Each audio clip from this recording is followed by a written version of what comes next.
S-L-A-W-A, last name T-L-O-M-A-K. Thank you, Doctor. We're going to start with Mr. Torbenson. Good morning, Dr. Slomak. Good morning. How are you employed? I'm the Chief Medical Examiner at the Milwaukee County Medical Examiner's Office. How long have you served as the Chief Medical Examiner for the Milwaukee County Medical Examiner's Office? I was appointed the Chief Medical Examiner in March of 2023. Prior to serving as the Chief Medical Examiner for Milwaukee County, what did you do or where did you work? So I graduated from Medical School of Wrocław, WROCLAW in Poland. After graduation, I completed a transitional year and then a residency in pediatrics. I was board certified in pediatrics in Poland. Then I moved to the United States. I decided to change my specialty. I certified my diploma, and then I completed a residency in pathology at the University of New Mexico in Albuquerque, New Mexico. After my residency, I completed 1 year of forensic pathology fellowship at the Office of Medical Investigator in Albuquerque, New Mexico. After my training, I came to Milwaukee and joined the staff at the Milwaukee County Medical Examiner's Office in 2006. I was first an assistant medical examiner. In 2009, I was appointed a Forensic Pathology Fellowship Program Director. In 2010, I was promoted to Deputy Chief Medical Examiner. When Dr. Peterson retired in September of 2022, I was appointed Interim Chief Medical Examiner, and subsequently in March of 2023, the Chief Medical Examiner. Thank you. I want to talk briefly about a number of those topics that you just covered. You told us that you became board certified in the area of pediatrics when you were in Poland. Did I get that right? That's correct. What does it mean to be board certified in the area of pediatrics? So in Poland, I had to complete a transitional year after graduating from medical school. During transitional year, I rotated through internal medicine, surgery, obstetrics and gynecology, anesthesiology, and pediatrics. And then I completed residency in pediatrics. During my residency, I had different rotations, and then I took board exam. How long is residency in the area of pediatrics when you did that? My residency was 3 years. So you did a 3-year residency in pediatrics, and then you took a board examination in pediatrics. Did I get that right? Yes. And you passed that examination and became board certified in pediatrics. That's correct. All of that before you joined us in the United States. Yes. Once you came over to the United States, you worked on becoming a forensic pathologist. Is that right? Yes. What is a forensic pathologist? What is it that a forensic pathologist does? Forensic pathology is a medical specialty. It's a subspecialty of pathology, and it applies medicine and pathology to investigation of sudden, unexpected, unexplained, or violent death in order to determine the cause and manner of death. Forensic pathologists perform autopsies, to determine the cause and manner of death. Now, in this particular case, the death of Catherine Schroeder, who passed away on August 25th of 1991, you were not with the Milwaukee County Medical Examiner's Office back then, were you? No, I was not. You did not perform the original autopsy on the body of Catherine Schroeder, did you? No, I did not. Who did perform the original autopsy on the body of Catherine Schroeder?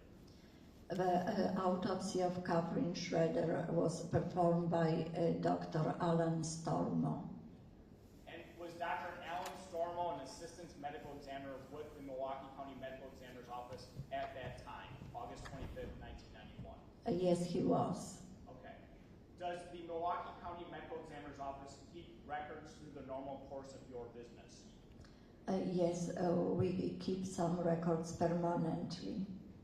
Would some of those records be an autopsy protocol report that would have been authored by Dr. Stormo in his review of this case? Yes, so we keep all the paper records, and there was a file of Catherine Schroeder that included Dr. Stormo autopsy report, Dr. Ho and Stormo neuropathology report, Dr. Simon's eye examination report. We also had our investigation report, police reports. Did the Office of the Milwaukee County Medical Examiner's Office also have photographs from the autopsy? So there was one or two photographs, and those were those Polaroid photographs, and then there were multiple photochromes. Photochromes, those slides. Slides, okay. And those are slides that have to be put into a machine to be viewed, did I get that right? Yes. Okay. Old school photographs. Yes. That's how I think of it. Were there also histology slides or microbiology slides from this specific case? So we keep histology slides permanently, and there were histology slides. Can you tell the jury what histology slides are? When we do autopsy, we examine all the organs inside to the body, and then take all the organs from the body and examine each organ separately. And we take small sections for a microscopic exam. Those small sections are sent to a laboratory, and they made histology slides.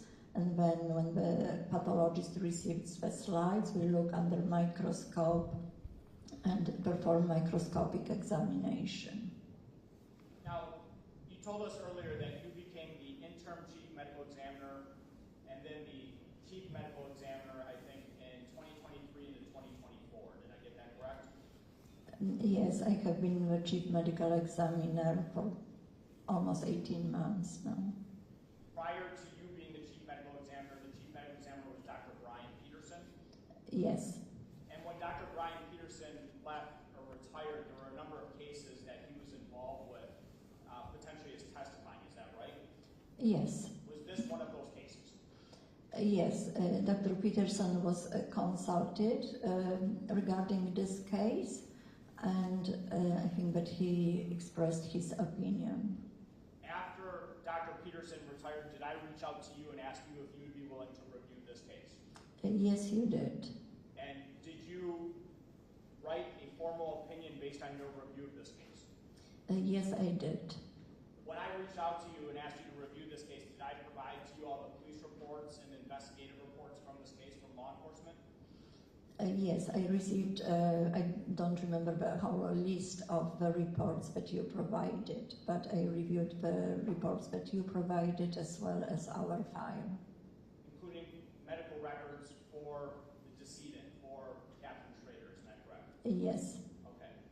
Did you prepare a written report that contains your summaries and opinions based on your review in this case? Yes, I did. Okay. Dr. Slomak, before I reached out to you and I asked you to provide your opinions on this case, did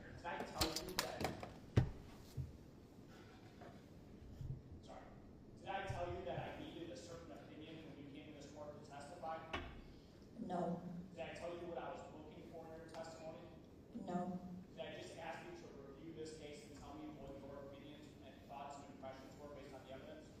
Yes, you asked me to review the case and reach my own independent opinion. Okay. Are there cases that you and I have had in common in the past that I've asked you to review where you said you can't provide an opinion because it wasn't your case originally? Yes. Okay. That's not this case, though, is it? No, it's not. Permission to approach. Yes.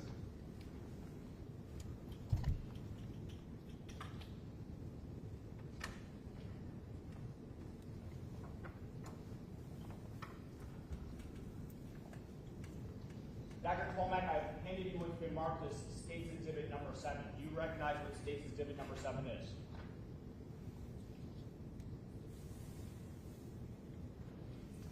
And this is my opinion regarding death of Catherine Schroeder. This is your report, your opinion regarding the death of Catherine Schroeder. Yes. Okay. I want to start off with page 1. On page 1, do you list all of the materials that you personally reviewed in order to form your opinion? Yes. And tell us what that list includes. This list includes Milwaukee County Medical Examiner's Office investigation report, autopsy report of Catherine Schroeder, just the case number A91-1763, neuropathology report of Catherine Schroeder, case number A91-1763, eye examination report of Catherine Schroeder, case number A91-1763, histology slides, toxicology report of Catherine Schroeder, case number A91-1763, Greenfield Police Department reports, Greenfield Fire Department paramedic report, medical records from St. Luke's Medical Center, Forest View Pediatrics and Children's Hospital, photographs and a video. When you are conducting an autopsy or reviewing records related to an autopsy, is one of the first pieces of information you need a history regarding what happened just prior to that individual's collapse and death? Yes. Why is a history important? History is extremely important because, first of all, when I review the history, after reviewing the history, I'm able to determine if medical examiner's office is going to take jurisdiction in the case and what do we need to do to determine the cause and manner of death. Based on your review of the history in this case, was this a case that the Milwaukee County Medical Examiner's Office would and should have taken jurisdiction over? Yes. What was critical or important for you with regards to the history that was provided? This was a sudden, unexpected death of an infant. There was no history what happened to this infant. Based on the reports, the infant was weak and the mother had a difficult time feeding her, and then after the father fed her, she became unresponsive, stopped breathing, and then had a cardiac arrest, was resuscitated, taken to Children's Hospital by emergency medical services, and at admission in the emergency department at Children's Hospital, she was comatose, so it means that she was unresponsive.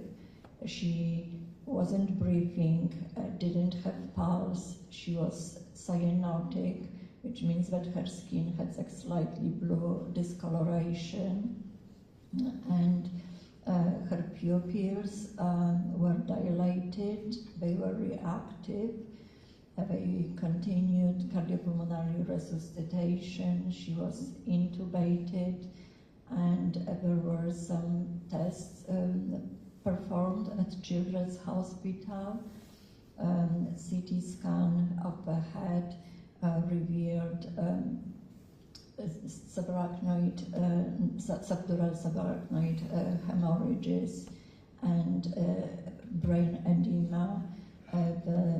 They conducted ophthalmology exam which showed diffuse retinal hemorrhages. In addition, there was a rib fracture on the right side, and it was referred to the right rib. That was a lot of information, so I kind of want to break it down a little bit piece by piece. When the initial responding paramedics get to the residence, I believe you described the eyes as being dilated, but they weren't fixed at that point. So, yes, so the paramedics have described that they didn't describe it, they marked it in the report, but the pupils were dilated, so it means that they were large, but they reacted to light. So when there was light placed in front of the eyes, they became smaller. Why is that something that's important to look at? When pupils are reactive to light, so this was something that was, I think, it's more important when you clinically examine the person, and it shows that probably the child is still alive. But this is, I think, something outside my area of expertise because I don't practice pediatrics anymore. Once Catherine arrived at the hospital, her pupils were described as fixed. What does that mean? So what it means is that the pupils were dilated, because this is what happens with brain death. And when the light was placed in front of her eyes, there was no reaction. There was no reaction to that light? Yes. That was on her admission to the Children's Hospital? So based on what I read in the reports, in the emergency room, the pupils were still reactive to light. And then later they became fixed, so they did not react. So it was a progression? Yes. Okay. So they were dilated, but then they moved to becoming fixed and not reacting to light as Catherine remained in the hospital? Yes. Okay. You talked about the CT scan that was done at the hospital with Catherine's injuries, and you said there was subdural hemorrhage and subarachnoid hemorrhage. Are those significant findings? Yes, they are. Why? So there are different causes of subdural and subarachnoid hemorrhage. Both hemorrhages might be due to a natural disease or trauma. So when you're looking at subdural and subarachnoid hemorrhages, you have to consider among the potential diagnoses a natural disease cause or an alternative, a traumatic cause. Did I get that right? Yes. And in this case, you indicated that there was also an X-ray, a chest X-ray that was conducted that showed a fracture of the right rib. Yes. Okay. Now, above and beyond reading those records, you had the opportunity to review the findings of Dr. Stormo at autopsy as well as the photographs themselves at autopsy, right? Yes. What, if anything, did that tell you regarding the subdural hemorrhaging that was present on the brain of Catherine Schroeder? So when I started reviewing this case, first I read our investigation report, and then I looked at the photographs that were taken at autopsy. I didn't look at those photochromes because they were digitalized, and I was able to look at digital photographs. And there were photographs of external exam as well as of internal exam and photographs of neuropathology, which is brain exam, and photographs of eye exam. So after reviewing those photographs, I read Dr. Stormo, Dr. Ho, and Dr. Simon's reports, and I look at histology slides. So based on this review and viewing the photographs and reviewing microscopic slides, I saw that Dr. Stormo saw at autopsy subdural hemorrhage overlying both cerebral hemispheres. Those are both parts of the brain, and that this hemorrhage was more severe between the cerebral hemispheres. This is part that is called longitudinal fissura. There was also a subarachnoid hemorrhage. Subarachnoid hemorrhage overlies the surface of the brain, and this hemorrhage was seen on both convexities of the cerebral hemipheres, as well as on the base of the brain and on the superior, which is upper part of the cerebellum. What causes subdural hemorrhage when it's the result of a traumatic cause? A subdural hemorrhage is caused by injury to what are called bridging veins that are between the dura and surface of the brain, and it's also caused by injury to the blood vessels within dura. And this hemorrhage will be on the subdural surface of the dura. Dura is a fibrous membrane that lines the skull and so it covers the brain. However, there is a space between the dura and the brain, and this space is called subdural space. So when there is blood accumulation in this subdural space, it's called subdural hemorrhage when there is a layer or focal collection of blood, and when there is more blood, it's called subdural hematoma. In this particular case, I think you indicated that the subdural bleeding was on both sides of the brain. Did I get that right? Yes. Okay.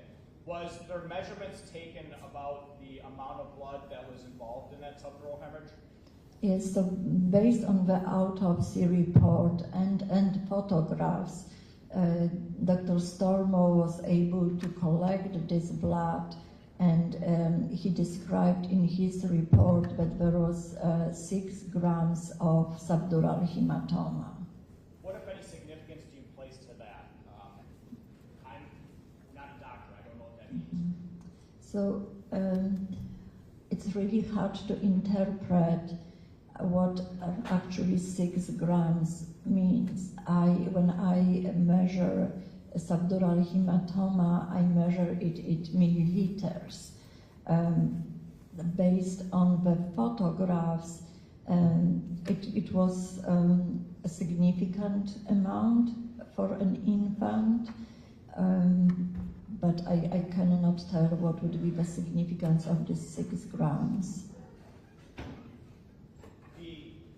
In the photographs, as well as the description provided, is the blood described as being acute or something else? So the blood is described as not adhering to the dura. And this is important information because it helps us in determination of the time frame when the injury occurred. We cannot be very specific, but at least we can have some time frame. Okay. When I hear it's not adhering to the dura, what I think is it's not clotting yet to the dura, which blood does. But help me understand what it means timing-wise. So after bleeding, when you, if I can use analogy, when you cut yourself, let's say you cut your finger, and it will be bleeding, and there will be this like liquid blood, but then our body will try to stop this bleeding, and it will initiate this coagulation process, which is clot formation. So the blood at the place of incision will become almost like thicker, and then it will start healing, and there will be almost like crust, and then the cut will heal. And the same happens when the injury is inside the body. So after the injury, the blood will be very liquid, and when the body is trying to heal, so it will become a little bit thicker. I don't like to use food comparisons, but I think that in this case, when it becomes thicker, it almost has this like jelly appearance. And when the body wants to heal, so it will begin, it's called organization of this, in this case, subdural hemorrhage. So there will be the process that involves the formation of almost like encapsulation of this blood and resorption. And when there is information when the injury occurred, what type of injury occurred, and then studies are done, and in the case of death, post-mortem exams are done, pathologists look at the changes. If someone, let's say, dies within an hour, what do we see? If someone dies after 1 day, what do you see? And based on those studies, we can make some determination. However, as I said, we cannot be specific because each person is different, each child is different, and there is an overlap. When I talk that the blood wasn't adherent to the dura, it means that when Dr. Stormo opened the head and cut the dura, this blood didn't stick to the dura. And he could, if he would try, he could like easily wash it with water, and there will be no evidence of blood on the dura. However, we don't do it. We place dura and brain in formalin, which is a special solution that helps fixing the brain and dura, and then it's examined later. So in this case, it's a significant information because blood would not be adherent to the dura for like at least 1 to 2 days after the injury. At the third day, it becomes adherent to the dura, and it's seen grossly, but it's adherent to the dura, as well as on a microscopic exam, we see specific changes that indicate that there was this healing process started. So the non-adherence to the dura gives us some general outer time frames of when the injury may have occurred. Is that a fair statement? Yes. Okay. Tell us about the subarachnoid hemorrhage that was discovered on autopsy. What, if any, significance do you find with regards to that?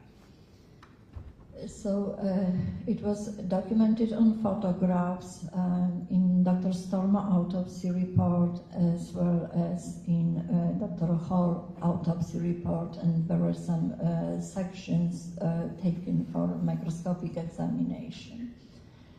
Subarachnoid hemorrhage is another type of a hemorrhage that surrounds the brain. The brain is covered by this thin membrane, which is called arachnoid membrane, and then the dura that I described before.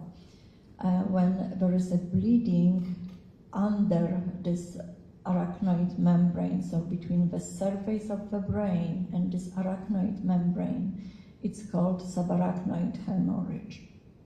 There was a subarachnoid hemorrhage over both cerebral hemispheres, and it was also present on the superior surface of the cerebellum. So, if you don't mind, I would like to explain to the jury briefly anatomy of the brain. So, when you think of the brain, it's in the skull, and the cerebral hemispheres, and again, I apologize for foot comparisons, but they almost look like half of a walnut.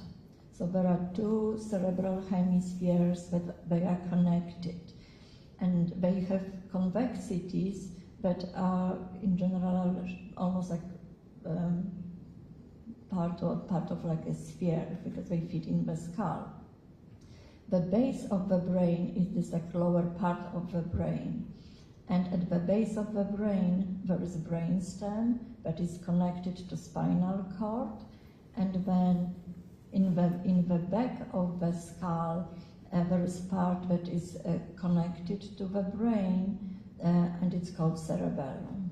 So when I talk about subarachnoid hemorrhage overlying both cerebral hemispheres, both convexities and the base of the cerebral hemispheres, it's almost like overlying this whole part of the half of a walnut. And then there is also blood on this smaller part of the brain, but it's called cerebellum, and it was on the superior surface of the cerebellum. When an individual has bleeding, subarachnoid bleeding directly on the surface of the brain, is that an irritant to the brain itself? Yes, it is. Can you describe what that means to the jury and how that may show in someone who has that bleeding? So any type of change in type of the bleeding on the surface of the brain or within the brain will be symptomatic. So the person who has any type of injury within the head, depending on the age, may have like different symptoms, but most of the time it will be headache, will be vomiting, and then there will be neurological symptoms, neurological deficits. Can you give us some examples of some neurological deficits? So the person, can I give example of an adult or a child? My preference would be a child. A child. So it will depend on the child.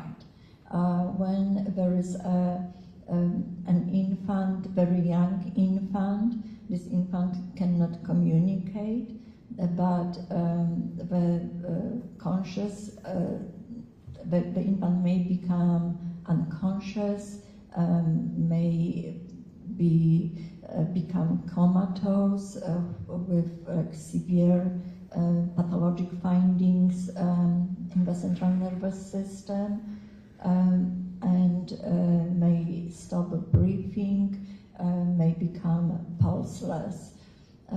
If the pathologic findings are less severe, the infant may not behave normally. So with like small infants, we will be looking at like eye contact, smiling, being more irritable, crying more or not crying, and also difficulty with feeding, and those infants may vomit, for example.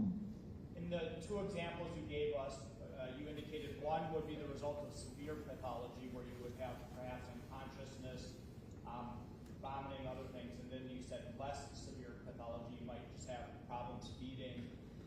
fussiness. Tell us about the severity of Catherine Schroeder's pathology. So Catherine Schroeder, she had severe head injury.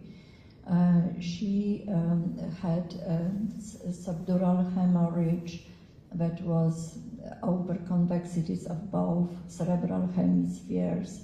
It was more severe between the cerebral hemispheres. The subdural hemorrhage was also present on the base of the skull. It was in the left anterior, middle, and posterior cranial fossa. In addition to subdural hemorrhage, she had subarachnoid hemorrhage that was present on both convexities of the cerebral hemispheres, on the base of the brain, as well as on superior cerebellum. After the brain was fixed in formalin, it was examined by neuropathologist from Medical College of Wisconsin, Dr. Ho, and Dr. Ho dissected the brain.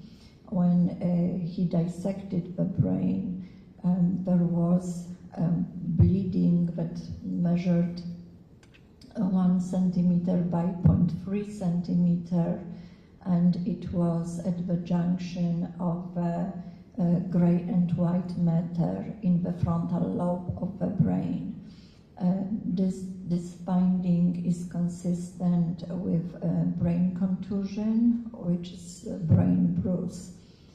There were also multiple bilateral hemorrhages and areas of necrosis, which is dying tissue in both cerebral hemispheres, and there were hemorrhages in the brainstem. I want to talk a little bit about that information that you provided.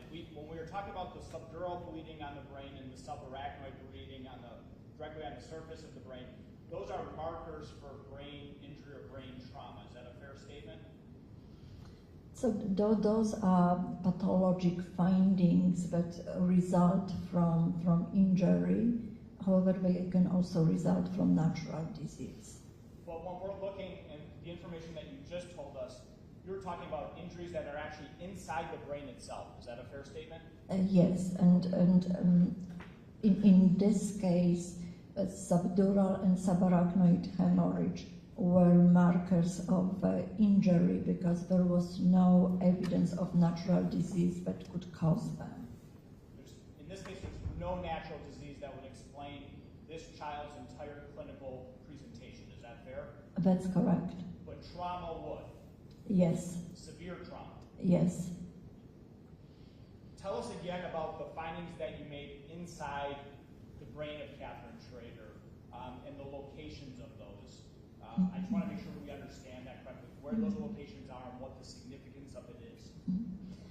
So when the brain was sectioned, and I looked at the photographs taken during a neuropathology exam, there was brain edema, so the brain was swollen. There was this hemorrhage, which is a bleeding in the right frontal lobe, and this hemorrhage was located between the cortex and white matter. It was at the cortex-white matter junction. The significance of this hemorrhage is that it is brain contusion, cerebral contusion. In young children up to 6 months of age, contusions are in general linear hemorrhages that are present at the white-gray matter junction. She also had multiple parenchymal hemorrhages that were in both cerebral hemispheres. should I talk about significance of these hemorrhages? I would appreciate that. So with those hemorrhages, they could be either due to trauma, but they also are due to what is called like secondary injuries. So what happens when the infant or young child sustains head trauma, the child will have what are called primary injuries, so those will be injuries that are directly due to trauma. And then, again, the body reacts to this trauma. So in the case of head trauma, there will be increased blood flow. The blood vessels will be injured and they will be leaking, so there will be hemorrhage. It will cause the brain swelling. And because brain is in the skull, it's a closed compartment, so when it swells, it will compress blood vessels, so in turn there will be not enough blood supply to the brain. And what it means when there's not enough blood supply, not enough oxygen coming to the brain, not enough glucose coming to the brain, and then brain will start dying. And those findings that include brain edema, that include those hemorrhages and necrosis, dying tissue, those are secondary injuries. And those were the injuries that were seen at autopsy. In addition, because the brain is swelling and there is not enough space because the skull will not expand, it will be almost like pushing down and stretching the brainstem, and then we will be seeing hemorrhages and bleeding in the brainstem because the blood vessels will rupture. Is that referred to as herniation of the brainstem? I did not see in the report. I would have to look at the report. I don't recall that Dr. Stormo described herniation. However, what happens, especially with the brainstem, there are hemorrhages, and they are called dure hemorrhages, which is called by this like severe brain edema and stretching of the brainstem. And that was seen in this case? Yes. Okay.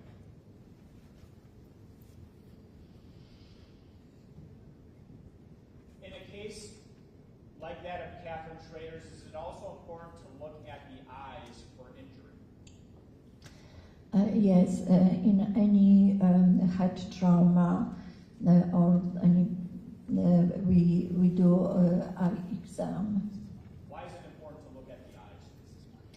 Because there are also changes, pathologic changes in the eyes. Did you observe, based on your review of this case, pathologic changes in the eyes of Catherine Schroeder or findings? Yes, I reviewed photographs that were taken by Dr. Simons, who examined the eyes, and there were hemorrhages in the retina on gross examination. I also looked at the histology slides, and based on microscopic examination, on microscopic examination, I saw also retinal hemorrhages at a different level of the retina, and those hemorrhages were not only in the posterior retina, but they extended to anterior retina, to the structure that is called ora serrata. You said that you performed two examinations, or there were two examinations. There's a gross examination and then a microscopic examination. If I understand correctly, a gross examination is with your own eyes when you're looking at something. Is that fair? Yes, so as a matter of fact, for 10 years, I was doing eye examinations with Dr. Simons.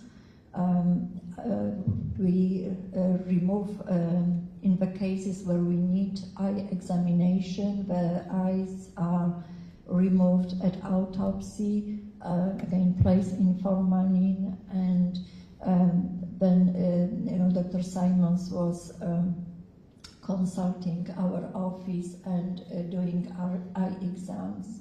And I was, for these 10 years, I was a person who was going to Eye Institute and doing these eye exams with Dr. Simons. So when the eye is removed from the body, it's placed in the formalin, and then when I took those eyes to Eye Institute, Simons and I, first we look at the eyeball with attached optic nerve, and then he usually cut the eyeball above the optic nerve. So the eye it's a round, like a spherical structure, and there was optic nerve attached to it. So when he cut it above optic nerves, we had two halves, and we were able to see the eye inside under dissecting microscope. And he described always all the findings. I looked at those findings and took notes. And then in the cases where there were pathologic abnormalities grossly, the eyes were sent to the lab for histology, and then when we receive the histology slides, we are able to do microscopic exam.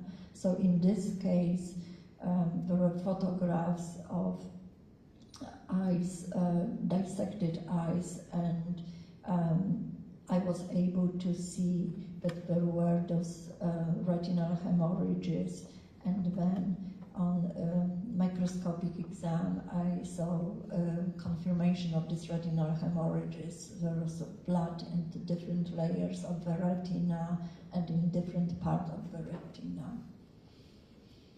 So the practice that you described when you conducted eye exams with the medical college, that same practice was done in this particular case. Is that a fair statement? That's correct. Okay, and that's a good practice to have done. Is that fair? Yes, it is. Okay. Tell us about the significance of the retinal hemorrhages that you observed in this particular case. What can you tell us about that? So in this particular case, there were severe retinal hemorrhages. Those retinal hemorrhages involved posterior as well as anterior retina. Retina is histologically composed of 10 different layers, and there were hemorrhages in all layers of the retina. So those are severe hemorrhages. In this case, the retinal hemorrhages were due to trauma.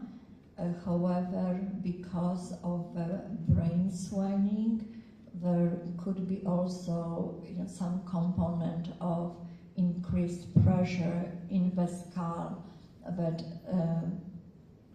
could contribute to the severity of these hemorrhages. So you described these retinal hemorrhages as being severe. Is that a fair statement? Yes. In all 10 layers of the retina? Yes. And there are retinal hemorrhages that you could visualize not only microscopically in the slides, but with the naked eye in the photographs. Is that fair? Yes. I want to talk a little bit about any other internal injuries that were noted with regards to Catherine Schroeder. There was a mention at the hospital that she had signs on x-ray of a third rib fracture on the right side. Were there any findings of rib fractures at autopsy? Yes. So with all children under 1 year of age, We do total body x-rays before autopsy. In the hospital records, it was described that there was a rib fracture on the right side, and that included a right rib. And our x-rays also revealed a rib fracture, which is described in the reports as swelling, and this is what we see on x-rays. However, autopsy,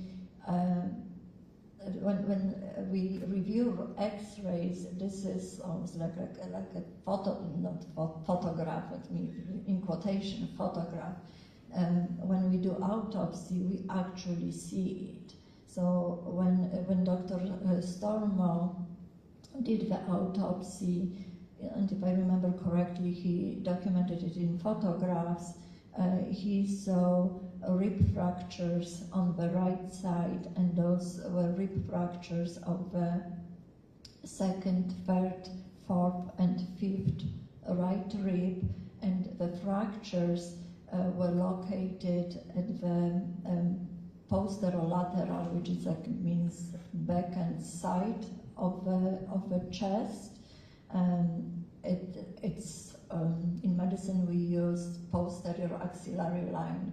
So this is the line when you look at your armpit, the line that is like at the end of the armpit is posterior axillary line. So in this line there were fractures of these ribs. And what I saw on the photographs, there was almost like a thickening of the rib in this area. What Dr. Stormo did, he removed those fractured ribs, fixed them in formalin, and then decalcified, so removed calcium, and then submitted it for histology. So I was able to look at microscopic exam of this fracture, and on microscopic exam there was evidence of healing. So again, when we look at the fractures, we see different changes when there is acute fracture. So when it just happened, there will be just, the bone will be broken and there will be bleeding around it. But then the body starts healing. And when the body starts healing, we see less blood. We still may see some blood, but we see blood, and we will see evidence of healing, which will be like fibrous tissue, formation of cartilage, and formation of bone.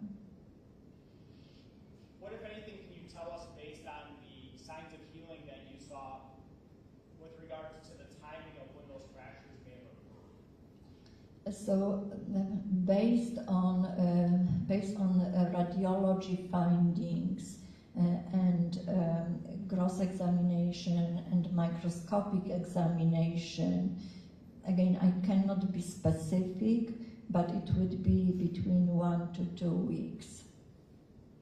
These fractures would not have occurred at the same time as the head injury then, correct? No.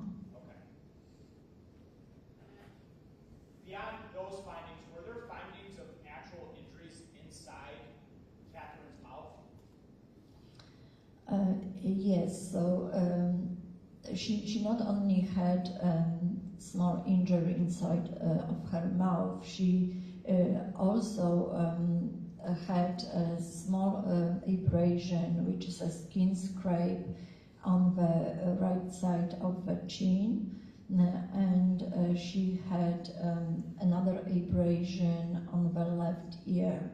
Inside of her mouth there was a linear indentation, like depressed area that was erythematous, that was like more red. Where was that in the mouth? It was, oh, I apologize, it was on the left side of the upper gum, and it was close to the midline. There's, in the mouth there is this like thin tissue in the middle of the lips. You can feel it with your tongue, and it's called frenulum. and this indentation was on the gums on the left side below the frenulum. So if we all take our tongues and stick them up between our teeth and our upper lip, we can feel that little piece of tissue? Yes, yes. That's on the left side of that is where you noted the injury? Yeah, on the left side and below. Okay. Injuries in that area of a child's mouth, this is, well, first of all, Catherine's a non-mobile child, right? She was 7 to 8 weeks old at the time of her death. Yes, she was almost 8 weeks old at the time of the death. However, she was born at 35 weeks gestation. Normal gestation is 40 weeks. So we have to adjust her age. Since she was born at 35 weeks gestation, 5 weeks earlier, her development would be at like 3 weeks of age instead of 8 weeks. But whether it was 7 weeks or 3 weeks because she was premature, this is clearly a baby that wasn't crawling, walking, or doing any activities on her own, right? Yes, that's correct. When you have a child, a completely non-mobile child, and you have injuries on the outside of the body, you said a contusion to the chin and then a contusion by the ear, that would be concerning in and of itself for abuse. Is that fair? Well, I would, first of all, I would ask a question, how did it happen? Because if there is no explanation for injury, then I would be concerned about abuse. Same for that injury inside the mouth? Yes. Okay.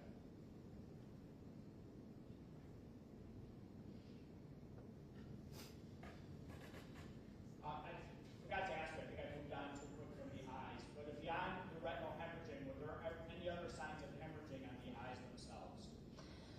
There was a hemorrhage around optic nerve.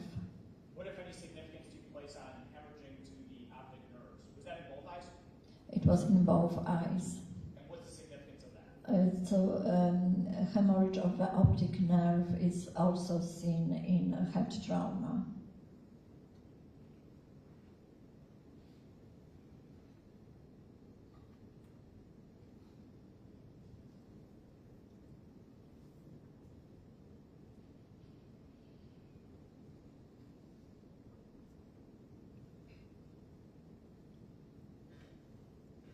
When you are examining the child, and you're performing an autopsy, and you listed the number of factors you considered in this case, is it important to look at the entire clinical presentation or picture of that child and take all their injuries together?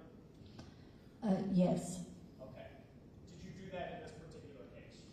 Yes, I did. Okay.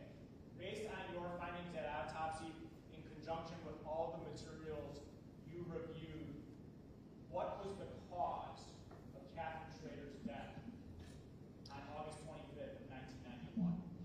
So, based on the investigation conducted by our office, autopsy findings, and ancillary test results, the cause of death was blunt force injuries of the head. If this is my case, I would add other significant conditions, healing creep fractures. Why would you add that particular condition in a case like this? Because it's an important finding. There is no explanation of these rib fractures, and it indicates that this child suffered previous injury. You told us what your cause of death ruling would be, along with other significant factors being those rib fractures. What would be the manner of death ruling that you would and did make in this particular case in your review? I would certify the manner of death as homicide. When you certify something as homicide, what does that mean? Homicide, it's in a lay language, it's a death at the hands of another. in this case, based on investigation, there was no explanation how those injuries occurred. In your review of this case and these injuries, do you see injuries like you found inside Catherine Schroeder, or like what were found inside of Catherine Schroeder, in accidental settings? Yes, I do. Can you describe those accidental settings where you would see these types of severe injuries? So I've seen similar injuries in high-speed motor vehicle accidents. We actually, one of my colleagues had a case in the office where the child was in the car seat and was ejected from the car. It was also a high-speed motor vehicle accident, and the child was ejected from the car seat and ended on the ground. In my experience, I had a case of a child where this old type TV fell on the young child and caused head trauma. You said an old type of TV, so it's not like this was this. I'm sorry, it was this analog TV. I'm old. This huge TV that I probably some of you at least remember those really like large. I think that they were called analog TVs, and this was this big TV that was on the dresser, and the child was trying to open the drawers and was trying to climb, and the TV fell on the child. And I know that one of my colleagues had another case that the microwave fell on the child. So in this type of scenarios, I've seen similar head injuries.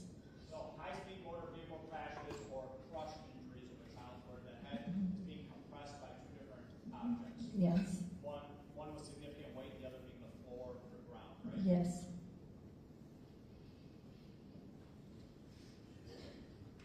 Dr. Plummer, can you give the jury an idea of how many autopsies you've conducted in your career? If you know. I don't have the exact number, but I did, I think, almost like 4,500 autopsies. I supervised over 1,000 autopsies. So you yourself are around 4,500, and then in addition to that, you supervised 1,000? Yes, and when I supervise, it's either pathology resident or forensic pathology fellow who performs the autopsy, and I'm usually present most of the time in the autopsy room when they perform the autopsy, when they write the autopsy report. I review the whole case and we sign it together. If I haven't already, I move case exhibit number 7 into evidence. Any objection? Exhibit 7 is received and marked.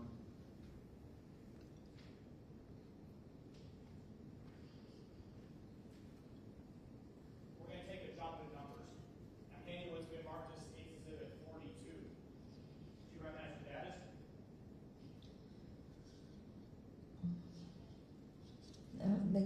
Yes, I do. Those are eye exam notes, and actually when I did eye exams with Dr. Simons, we used the same diagrams. So that's the eye diagram from this particular case that was conducted, and you use that same document when you yourself conduct those examinations now? With Dr. Simons. Okay. The exhibit 42 in front of you, that relates to the examination of Catherine Schroeder, is that correct? And that's correct. There is her name, Catherine Schroeder, and there is medical examiner case number. Okay, that would have been one of the exhibits that you reviewed. Yes.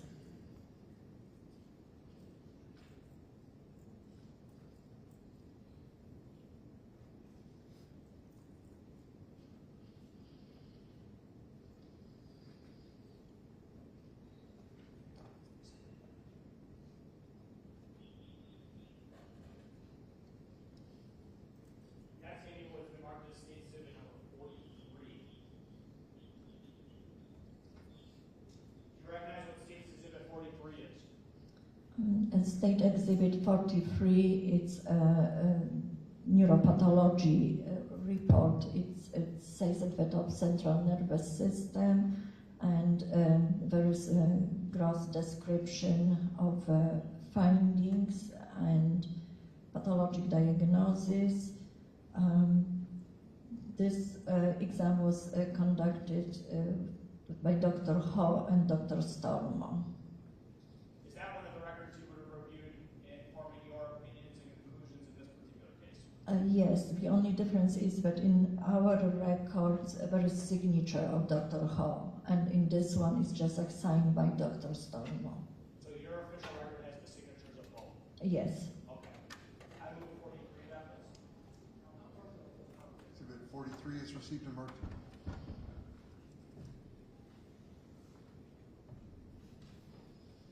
Dr. Tolmack, I want to go through some of the photographs with you, but I want to be very careful of how we do that because there are photographs from the autopsy are graphic. So I first want to warn people in the gallery, and secondarily, I want to say that we're not going to publish anything to anybody without warning in this particular case. But I want to give the jury the ability, when you're talking about them, I'm going to reference numbers so that they can write down the number of the photograph, so if they choose to look at it later, they can do that, okay? Okay. Is that okay with everybody? We buzz in Ms. Grasso, please. Thanks.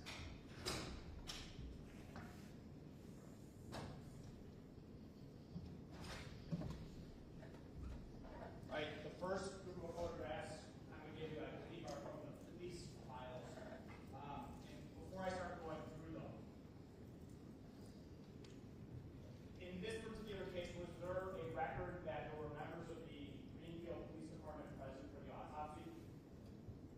I would have to check the autopsy report. I don't recall. We'll come back to that later. The first photograph we're going to look at is State's Exhibit number 8, and these photographs actually have 4 pictures on it. What do you see on State's Exhibit 8 in the upper left corner? Just a second. Okay. So all these photographs show an infant, and on the left upper corner, the infant is lying face up on the autopsy table. There is injury to the right side of the chin, but it's close to the midline. This photograph also shows intravascular access on the left side of the anterior upper chest and Foley catheter. There is a identification band around the left ankle, and it looks like it's a contusion on the right ankle, on the right anterior ankle. On the bottom left photograph on State's Exhibit number 8, can we see the contusion to the chin much more clearly? Yes, on this lower left photograph there is contusion, and I think that it's really hard to tell, but there is a definitely injury to the right side of the chin. Okay, and this is the photographs of the body of Catherine Schroeder before any of the internal examination is done, correct? This is her body as it was received by the medical examiner's office. And that's correct.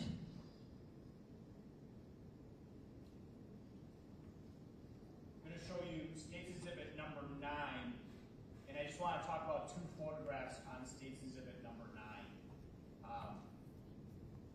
Actually, only one. I want to talk about the upper left photograph. In the upper left photograph, is something being done in that photograph to examine the inside of Catherine Schroeder's mouth? Yes. So the upper lip is moved upward and away, and on this photograph you can see this tissue in the midline of the gums, and on the left side and below this tissue there is this linear red discoloration of the gum. So that was that injury you were telling us, so the gum was on the outside of the gum in between the upper lip, right? Yes. Okay. States exhibit number 10. What do we see in these 4 photographs? So those photographs were taken during the internal exam. On the left upper photograph, Catherine is on the block with her head tilted to the back, and there is injury on the right side of the chin. On the right upper photograph, which is also taken at autopsy, the body is open. There are incisions on the back, and the skin on the head is reflected. And you can see top of the skull with sutures. On the left lower photograph, you can see a brain, and this photograph was taken after the skull was open and the calvarium, which is top of the skull, was removed. The dura was removed as well, and there is hemorrhage, there's subarachnoid hemorrhage, which is seen on the surface of the brain, and then there is more accumulation of blood close to the midline, and then on the back on the left side. And then the photograph on the right lower side, it's taken from the side, from the right side. The body again is open, and it shows a skull after the scalp was reflected.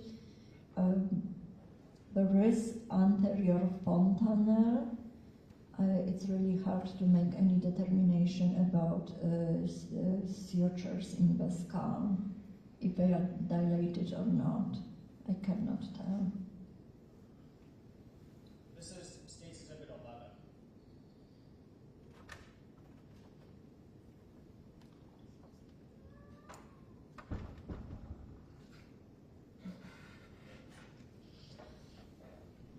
So this is there are 4 photographs that were also taken during internal exam of the skull, and the left upper photographs shows removal of calvarium with dura. There is subarachnoid hemorrhage that is more severe, like on this photograph, but it's more severe on the left side, and the surface of the brain is swollen. It looks very friable, especially on the right side, and there is the same accumulation of the blood close to longitudinal fissura. Subarachnoid hemorrhage on the first photograph is more prominent over the convexity of the left cerebral hemisphere. On the right upper photograph, there is subarachnoid hemorrhage overlying both cerebral hemispheres, with some accumulation of the blood in the sulci on both right and left side of the cerebral hemispheres. the left lower photograph, it's again taken during a removal of the calvarium, and again it shows subdural and subarachnoid hemorrhage as I described before. The right lower photograph shows again a removal of the calvarium, and on the left side of the photograph you can see skull that is lined by dura with fibrous tissue in the middle of the calvarium that is called FOX6 cerebri, and there is blood on both sides of the FOX6 cerebri.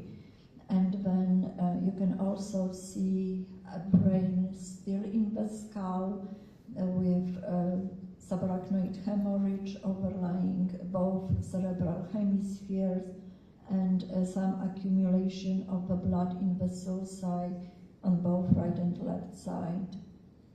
In your report, you reference a medical examiner case number that ties your review of this case to the records of Catherine Schroeder. Do we see that same medical examiner case number in these photographs?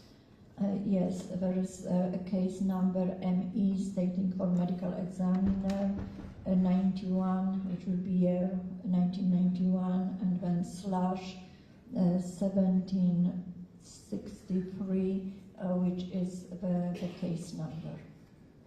And case exhibit number 12, do we see the removal of the brain?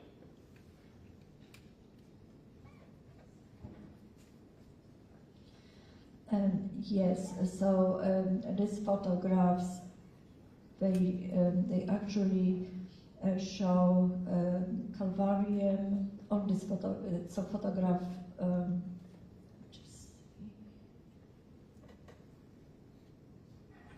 So those photographs were taken after the calvarium was removed and the brain was removed from the skull. And the photograph on the left, in the left upper corner, shows the brain. The photograph on the left, on the right upper corner shows base of the skull, and it shows hemorrhage in a little bit of hemorrhage in the anterior cranial fossa, which is front part of the base of the skull, more hemorrhage in the middle and posterior cranial fossa, and there is more severe hemorrhage in the left posterior cranial fossa. The photograph on the left, in the left lower corner, it's a closer photograph of the other one, and then photograph on the right lower corner shows again base of the brain, and then calvarium lined by dura with subdural hemorrhage, and then a brain on the side. Exhibit 13.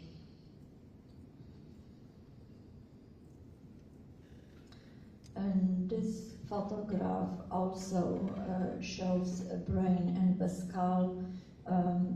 The skull is, we can see calvarium with dura, subdural hemorrhage, a base of the skull with subdural hemorrhage. It's on both upper photographs, and then the lower photographs. Left lower shows it shows again base of the skull and calvarium, inside of the calvarium with subdural hemorrhages. The right lower shows brain, and there is subarachnoid hemorrhage, and then on this photograph there is this collection of blood that has this jelly type appearance, so this is probably the amount of blood that was weighed and is described as 6 grams of subdural hemorrhage. Dr. Clement, when you refer to calvarium, what is that? So calvarium is top of the skull, top of the head, I'm sorry. The top, yes, top of the skull.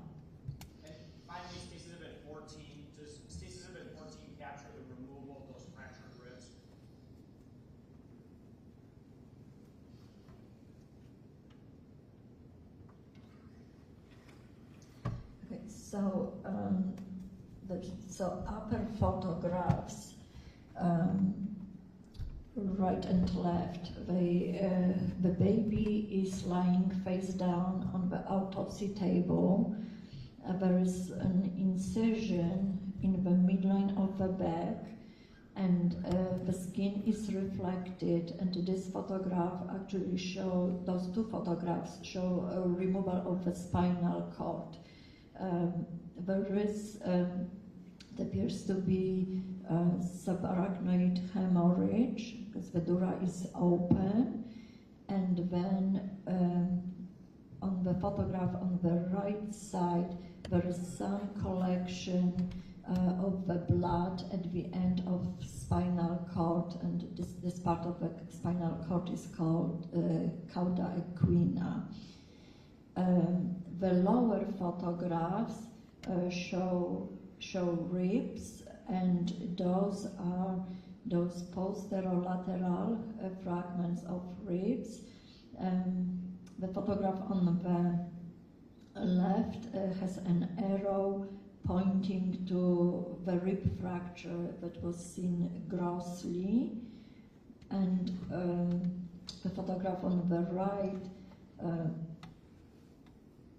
shows those removed ribs with, and I really have a hard time telling which part of the ribs it's there.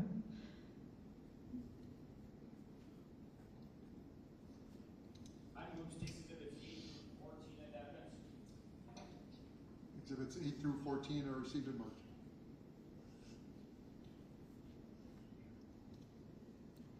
Okay. Doctor? We do need to take a break at some point. Is this a good moment, or? This good spot? Okay. This good spot is fine. Okay. All right. Doctor, thank you. I'm going to ask you to stay to continue your testimony, but we are going to take a break. We've been on the record for about an hour and a half. And members of the jury, please remember, don't talk about the case. This will be about a 10 to 15 minute break, and we'll be back on the record shortly. Deputy will escort you. Doctor, if you want to step down. Thank you. Okay. Yep, all rise.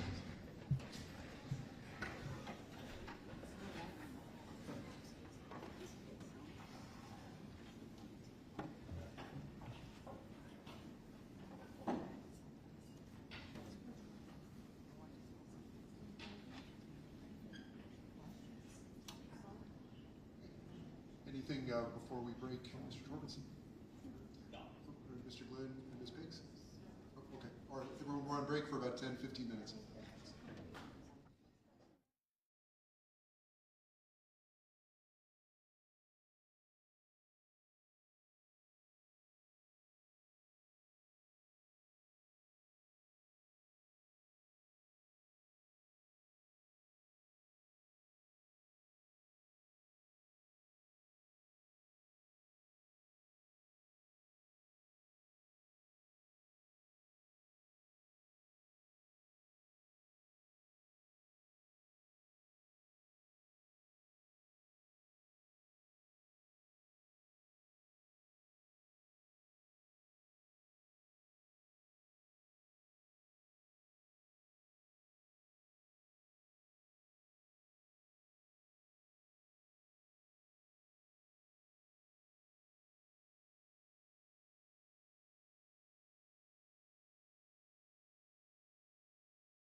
rise for the jury, please.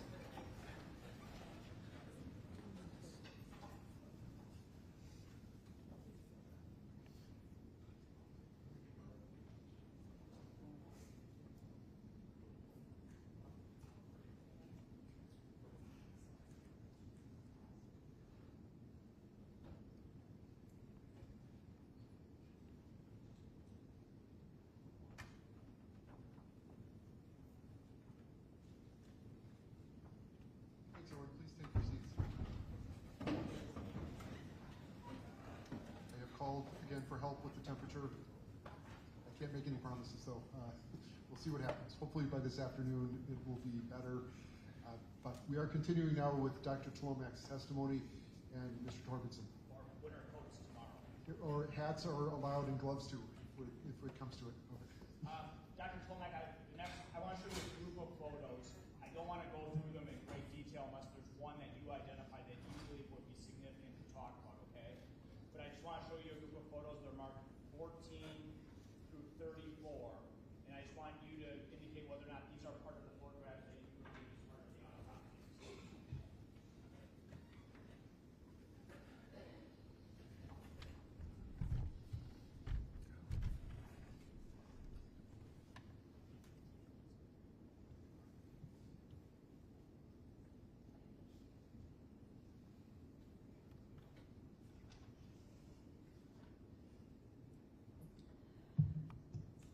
So photograph number 15 shows base of a brain with subarachnoid hemorrhages, and it shows dura with subdural hemorrhage. And the dura has been removed at that point. Yeah. That's the brain, is that right? Yes, dura is, so actually on this photograph there's again base of the brain with subarachnoid hemorrhage. The brainstem and cerebellum is removed, and you can see in almost like in the middle of the brain hemorrhages in the brainstem, and then there is dura and cerebellum on the side. When you're talking about observing hemorrhaging on the brain, what color does it appear in that photograph?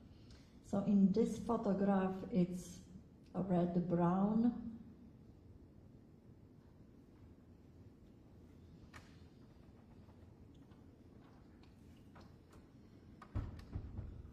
You don't have to do it. Yeah, because it's.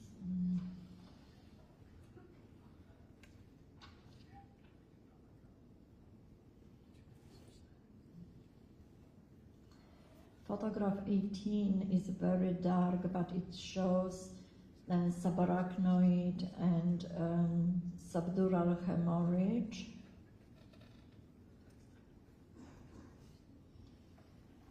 Photograph number 19 shows base of the brain, and in the center of the photograph there is a brainstem with hemorrhages, and they have this like red-brown color.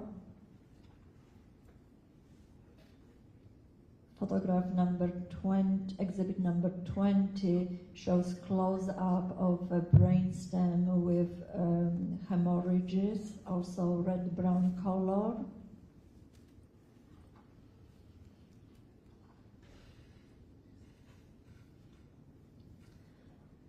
Photograph exhibit number 21 shows part of the brain, but it's called cerebellum, with brainstem attached, and this is superior, so upper part of the cerebellum with subarachnoid hemorrhage, and on the section of the brainstem there are hemorrhages.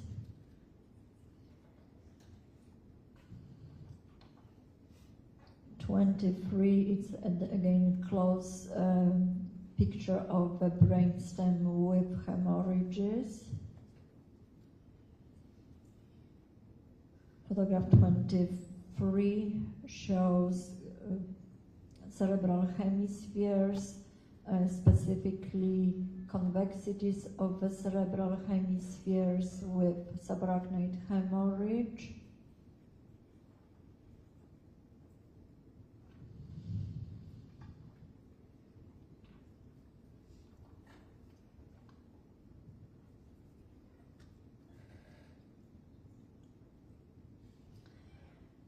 Exhibit 26, it shows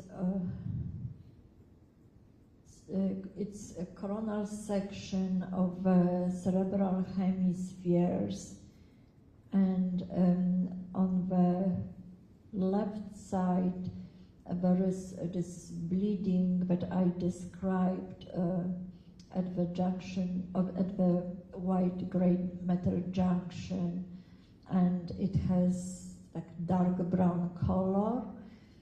Also on this photograph there are those like dark red-brown spots that are congested blood vessels, and on the right side of the photograph there is an area of necrosis that has this like tan brown discoloration. And when you look at this photograph and compare this area of tan brown discoloration, it looks different compared to the surrounding area. And this is something that it's called necrosis, and that the tissue will be softer and almost like liquefied. That's States Exhibit 26, right? Yes, this is 26. And on 26, we're looking at a section of the brain. So it's been a section of the brain that's been cut, and we're looking at the brain from that section. Correct? Yes. So the brain is like placed with these convexities at the top, based on the cutting table, and then we do what are called coronal sections, so from front to back sections about 1 centimeter thick. Yes, and this is one of this, and sometimes they might be a little bit thicker depending how soft the brain is. But this is one of these coronal sections. And in States Exhibit 26, we can actually see that internal hemorrhaging in the brain that we talked about. Yes, and necrosis. And necrosis means what? When there is no blood supply, no oxygen, the tissue will die. So it will be just like dying tissue, or we call it in medical language infarct or necrosis. Is that part of that secondary injury you were telling us about? This would be most likely part of a secondary injury.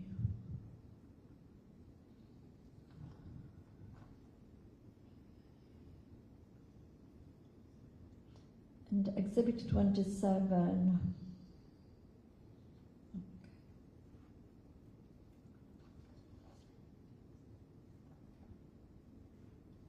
Can I change order? Absolutely. This was done by me, so it doesn't matter.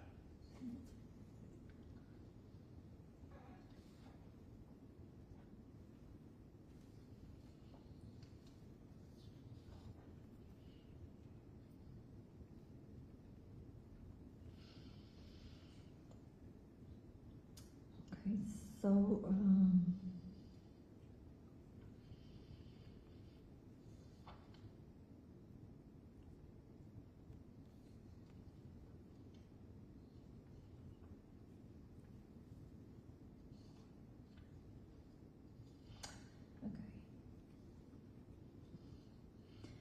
Exhibit 31. This is again this coronal section of the brain, and on this one I am able to tell that it is at the level of hippocampus. On this section I see infarcts on the right side of the photograph. There is an infarct in the upper part of the brain that has like tan brown discoloration, and again the tissue looks different compared to surrounding tissue. This was the secondary type of injury, so it's called an infarct in a watershed area. So what it means is that the brain is supplied by like 3 major blood vessels on each side, and they are called anterior cerebral artery, so it's artery that supplies the front of the brain, middle cerebral artery, the mid part, and then posterior cerebral artery, which is posterior part of the brain. When there is not enough blood flow, the areas that are between the distribution of two cerebral arteries are very susceptible to infarct, and that's why we call them watershed infarct. So those are like areas between two arteries. And on this exhibit 31, we can see a really good example of this watershed infarct between anterior and middle cerebral artery.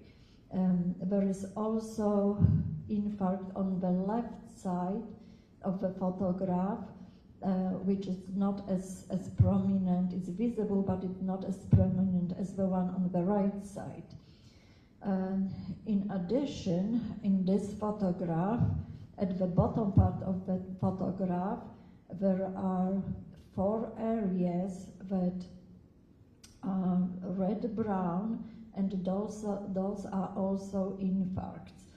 So when I was talking about the brain, and when the brain becomes more swollen, the skull is a closed compartment, so there will be, the blood vessels will be compressed, there will be not enough blood flow, and this will cause those infarcts in the brain.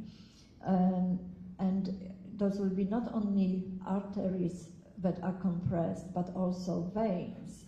And on this section of the brain, there are hemorrhages that are in the part of the brain that is called thalamus, and they almost look like symmetrical. So my interpretation would be that those hemorrhages and infarcts were caused by compression of straight sinus, which is like venous sinus, and that's why there was decreased blood flow and blood vessels ruptured and not enough blood supply, and there are hemorrhages.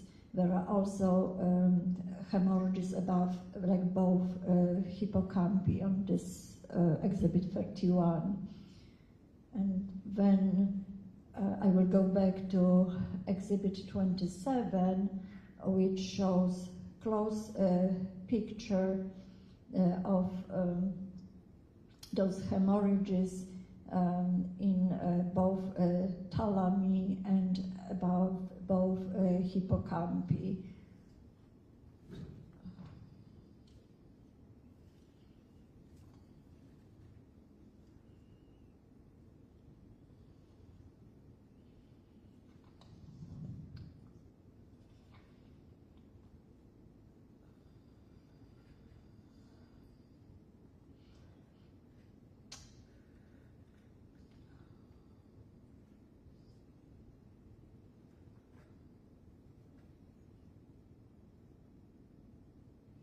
Okay, I will start with 33.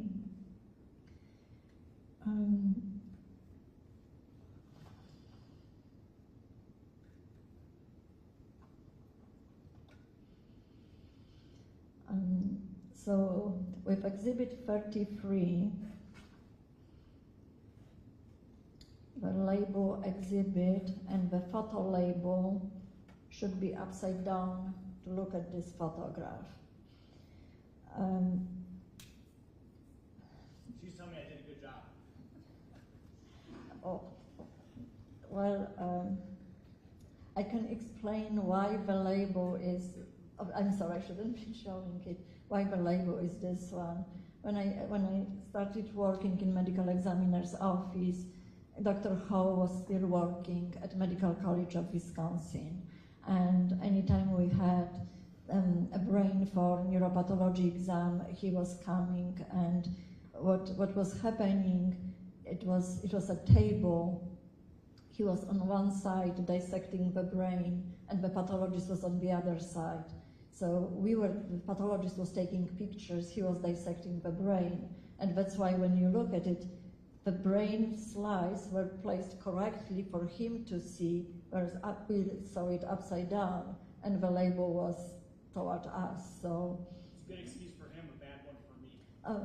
No, it's just, I think, explanation, but photographs are good. So, sorry for this interruption. So on Exhibit 33, there are sections of the brain, and on the left side, below the case number, there is a section of the frontal lobe with this hemorrhage, which looks on the photograph like a really brown, almost like fusiform area. And this is hemorrhage that is at the border of a gray-white matter junction. So this hemorrhage will be due to trauma. And then on the right side, on the other side of the cerebral hemisphere, there is this like tan area which is consistent with an infarct. There are two sections of the brain, and one of them, the upper one, is the one that I described on this previous photographs with watershed hemorrhage, watershed infarct, and then infarcts in both thalami. And then Exhibit 32, again the photo label and exhibit label are upside down, and there is a photograph of a coronal section of a frontal lobe with this hemorrhage that is consistent with cerebral contusion. Also on this photograph, if you take a closer look above this contusion, there is almost like a red line on the surface of the brain, and this line represents subarachnoid hemorrhage. Real quick on State's Exhibit 32, when you talk about the contusion that you can visualize on that, a contusion would be from trauma, is that correct? Yeah, yes.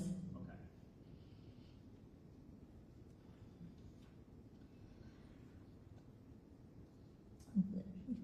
Photograph, Exhibit 34, it's a photograph of the ribs, but I cannot interpret it. It's a hard photograph to even see, correct? That's correct. Were State's Exhibits 14 through 34 part of the records that you reviewed with regards to this case? Yes. Okay. I move on to the evidence. So the numbers are going to be 14 through 34? Yes. Okay. Any objection? Exhibits 14 through 34 are received and marked. Dr. Fleming, I want to show you State's Exhibits 35 through 41. These relate to the eyes.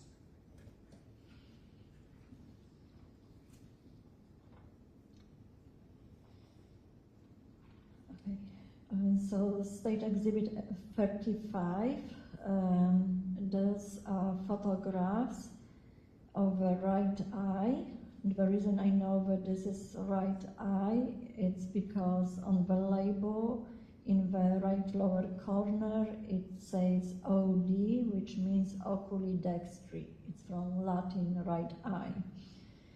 And this photograph shows dissected eye with retinal hemorrhages.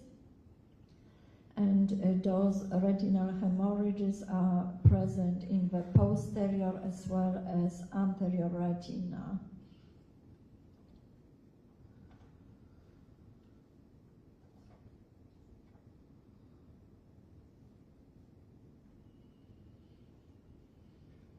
Exhibit 37, it's those are pictures of the left eye, and again, I know that this is left eye because on the label, in the right upper corner, it says OS, which means oculi sinistri for left eye. It's from Latin. And this photograph shows very extensive retinal hemorrhages extending from the posterior retina to anterior retina, to the anatomical mark called ora serrata, which it's like serrated, almost like edge of retina.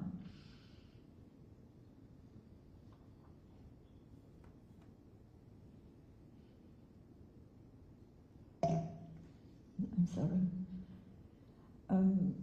Exhibit 38 and 39.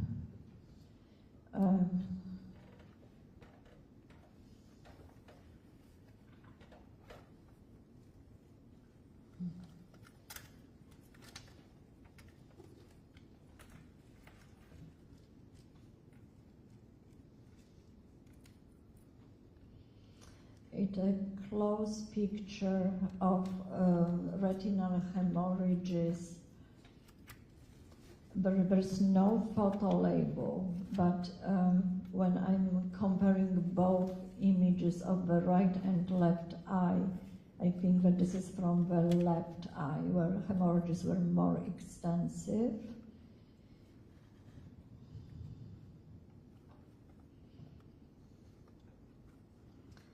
And exhibit 40 and 41, again, there is no photo label, but those are sections of eyes, and they show optic nerve hemorrhages with and both photographs, and those hemorrhages are around, there's a round structure opposite the lens that has this green discoloration on both photographs, and there is white tissue in the middle surrounded by dark brown hemorrhage, and then there is like optic nerve sheath, which again has this white discoloration. But I cannot tell which eye it is based on those photographs. I move to exhibits 35 and 41 in evidence. Exhibits 35 through 41 are received and marked. Yeah, I would like to briefly publish, so I want to give anyone an opportunity who does not want to see these to leave. Are you publishing all of the photos, or? Not all of them, just one or two. Okay. So I've seen some of the photos from where I'm sitting. They are graphic, and these are photos from the autopsy. So I just want to make sure everyone is prepared for that. For our camera crew, these should not be broadcast. So, okay. All right, I just want to make sure those are not included on the broadcast. Thank you.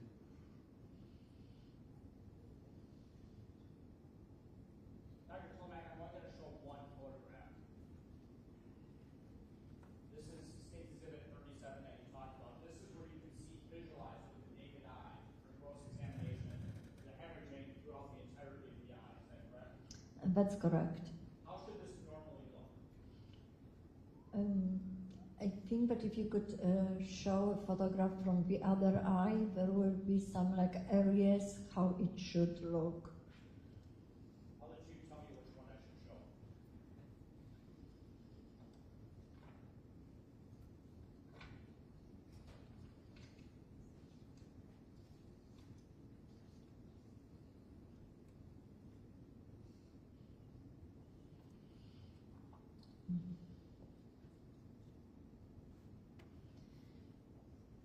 I think that this might be a good photograph, and this would be this like white area, but this is how it should look, and it should be completely uniform without any changes.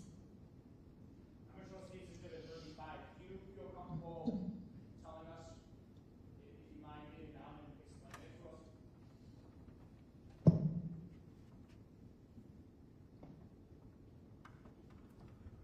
So again, no broadcast of this image.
So we have to start with a history.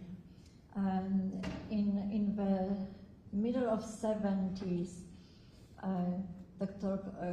Caffey, I think it's C-A-F-A-E-Y, but I'm not sure if I pronounce it correctly, described what was called shaken baby syndrome. And the theory was that with some children, you don't see external injuries, you don't see bruises that were caused by the impact, but those injuries are caused by the vigorous shaking of the infant. Children are not little adults. They are very different, and one of the explanations was that there are certain symptoms and signs that will be described that explain severe internal injuries without external injuries. And one of the explanations is that the infant head is very heavy in comparison to the whole body. The infant child head is about 10–15% of total body weight, and in an adult is 2–3%. Also, the skull is thin, it's very pliable. The skin is more elastic, it has more water content. So with some injuries, we may not see any bruises, and there may be no skull fractures. In addition, the base of the skull is more smooth, it's flat, it's more smooth without ridges, which allows the brain to move inside the skull more freely.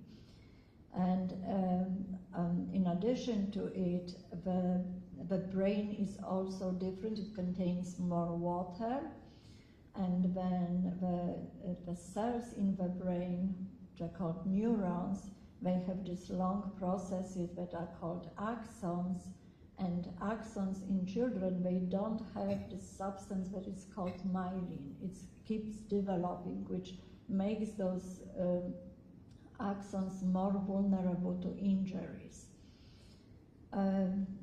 Also, the neck is weak, so anyone who was holding an infant knows that if you don't hold the head will tilt backward because it's heavy. So what Caffey described in the paper was that you can have severe internal injuries without or with mild external injuries, and specifically was talking about subdural and subarachnoid hemorrhage and retinal hemorrhages. And in some cases, there will be some injuries on the either chest, abdomen, or back, and what was described in the paper, that if you hold an infant, for example, the abdomen or chest, and vigorously shake, there will be no trauma on the head externally, but there will be those severe injuries internally. And there was this trio of subdural hemorrhage, subarachnoid hemorrhage, and retinal hemorrhages. And those injuries were severe enough to cause an infant death, and in those cases, those head trauma cases were certified as shaken baby syndrome. When I was in medical school in the 80s, we were learning about shaken baby syndrome, and I learned about it when I did my residency in pediatrics. However, when I did my residency, and specifically when I did my forensic pathology fellowship, which I completed in 2006, there were multiple papers stating that is shaking enough to cause these severe injuries, and there was some hypothesis that it's probably not just shaking, it's shaking and impact. And one of the explanations that was actually given by my mentor was that it would be, in some circumstances, it would be hard to see someone who is extremely upset and keeps shaking the baby and then gently puts the baby in a crib or on other surface, but most likely it's element of shaking and impact. And if we don't see external injuries, it's because the skin of a child is different. It's more elastic, has more plasticity, has more water content. And then when you think about a difference between an impact on a soft surface versus impact on the hard surface. If there is an impact on the soft surface, for example, couch, mattress, this soft surface will absorb some of the energy, so there will be less injuries to the skin. When you think about impact on the hard surface, then the injuries might be more evident. So when you certify as the injuries as a result of blunt force trauma, using that terminology, blunt force trauma, is that more encompassing of the ways in which these injuries can be inflicted on a child? So it's when I certified as blunt force injuries, the injury might be due to direct impact, but then there are also those non-impact injuries. So with all the anatomic features that I described in the child, depending how the force is applied, it may cause brain to move back to fore, and it will be translational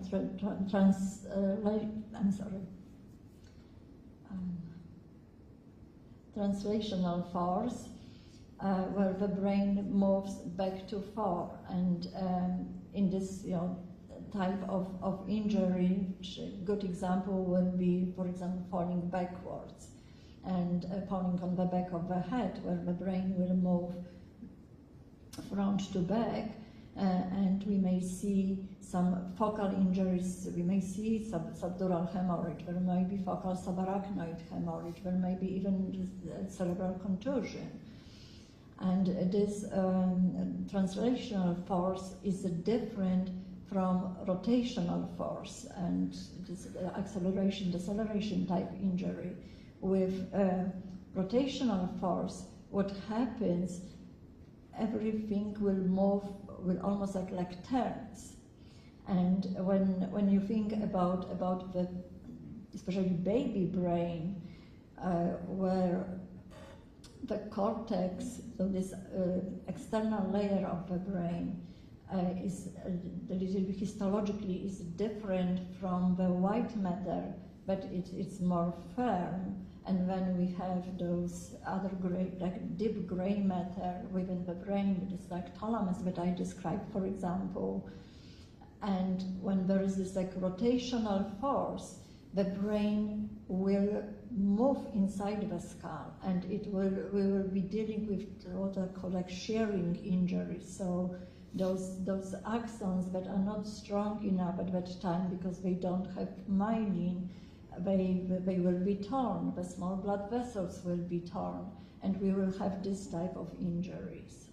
The injuries that we see in this case? injuries that we see in this case. Dr. Colmack, you testified that you reviewed the autopsy protocol report of Dr. Stormo. Would you recognize that report if you saw it in court today? Of course. Okay. I want to show you it's been marked as case exhibit number 44.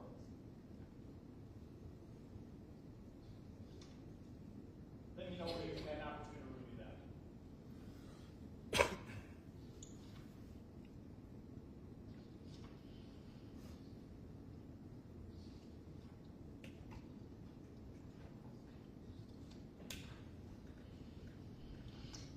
So this is copy of autopsy report that was written by Dr. Stormo. That you reviewed in conjunction with everything else you reviewed in this particular case, is that right? Yes, Is that autopsy protocol report that was authored by Dr. Stormo, is that done in the same manner and consistent with how all autopsy protocol reports are done in Milwaukee County? yes, Okay. Following the same practice and procedures and protocols? yes. Okay.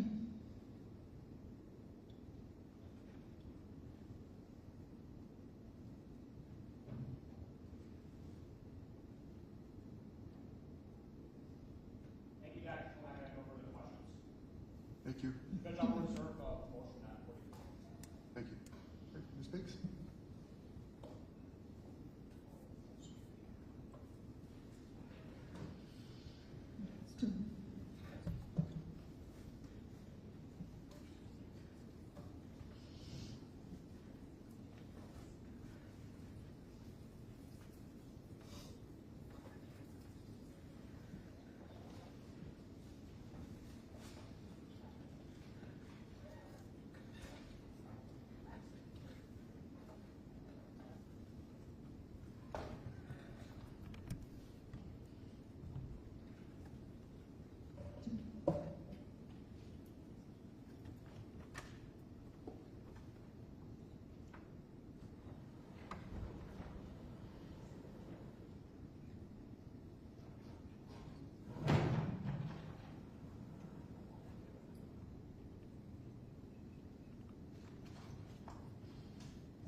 Dr. Twomack. Good morning.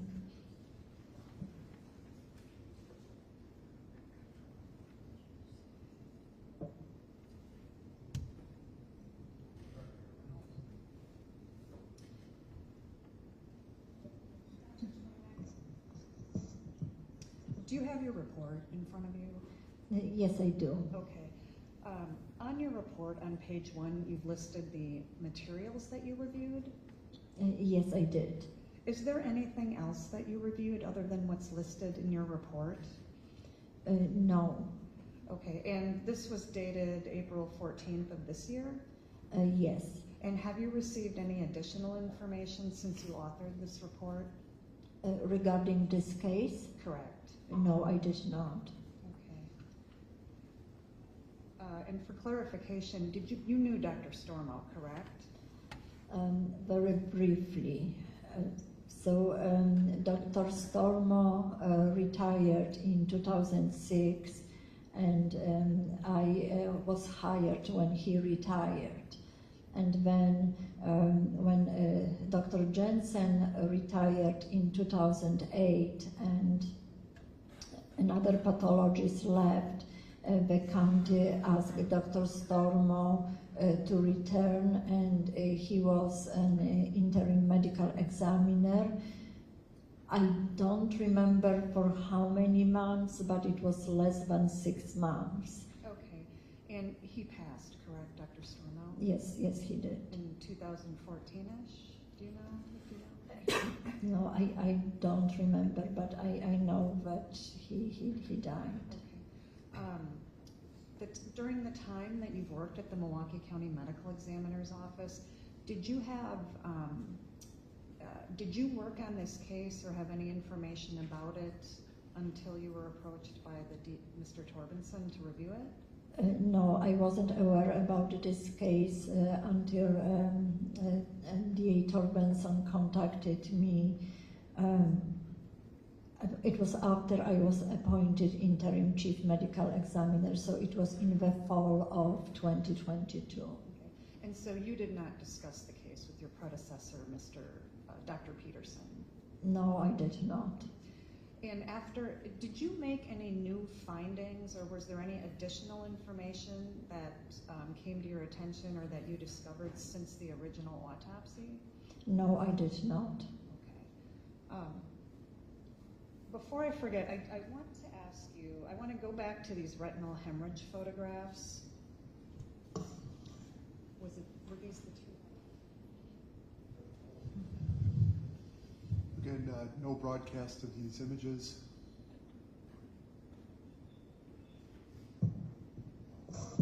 So, doctor, I'm going to put them side by side. One is the left eye, one is the right eye. Okay.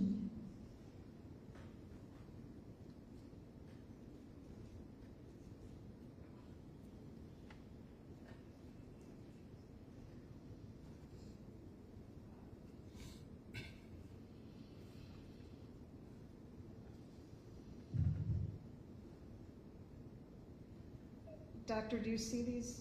Yes, I do. And one is the left eye and one is the right eye, correct?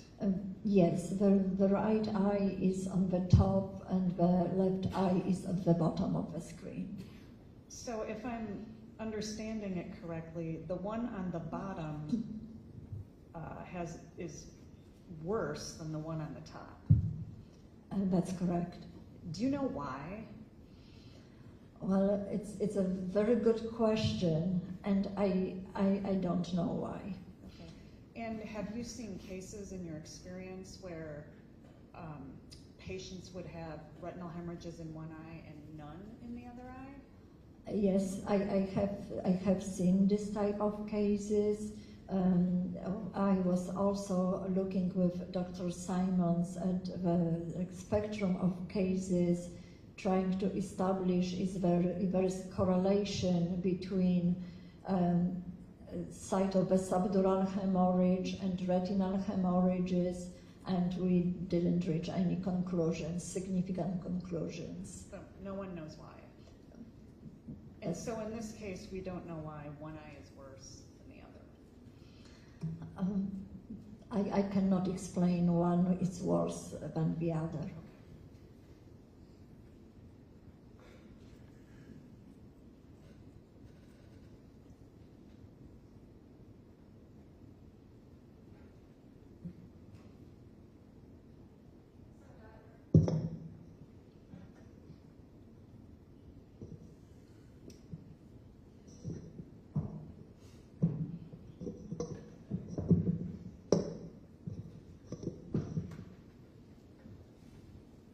So I'd like to start out by going through your report. Okay.